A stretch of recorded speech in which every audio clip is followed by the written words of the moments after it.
Paris, milieu du 19e siècle. Dans une ville encore éclairée au gaz, certains cherchaient déjà à voir plus loin.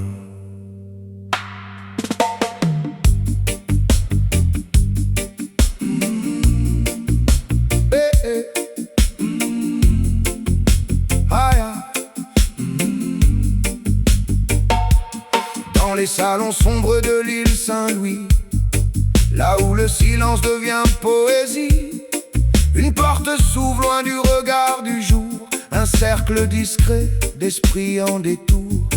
Ils ne fuient pas, ils explorent les frontières invisibles du décor. Pas pour oublier, mais pour voir ce qui se cache derrière le miroir. Club des Hachichins, vision en chemin, entre rêve et réel, il touche l'essentiel. Club des Hachichins,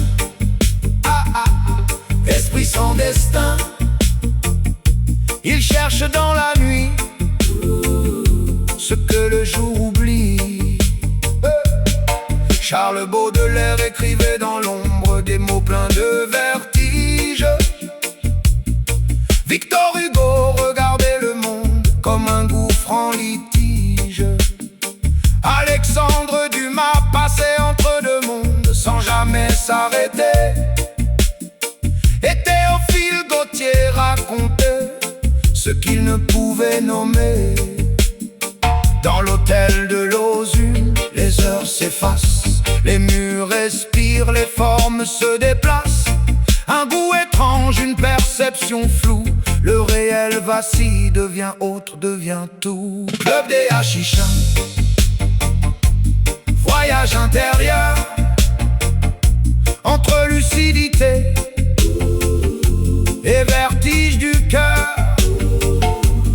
Mais certains ont vu plus loin que l'extase, que derrière les visions se cachait parfois une impasse. Car jouer avec l'esprit, c'est toucher le feu, et tous n'en reviennent pas intacts ou heureux. Vision, illusion, conscience, dérive.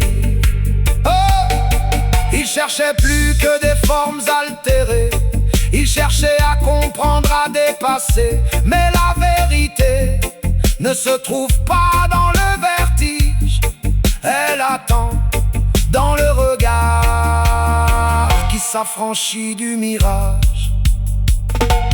Club des Hachichins,